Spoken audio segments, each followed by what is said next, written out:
Solve 2x squared plus 5x minus 3 equals 0 by factoring.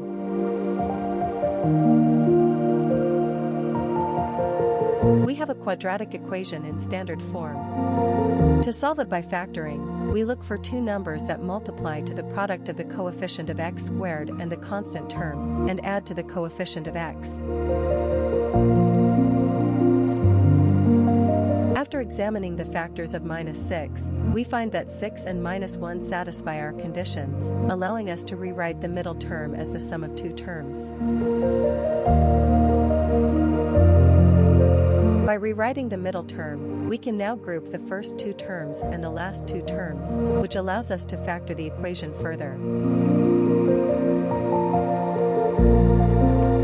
After grouping, we factor out the greatest common factor from each group, and then factor out the common binomial factor open bracket x plus 3 close bracket to obtain the factored form of the equation.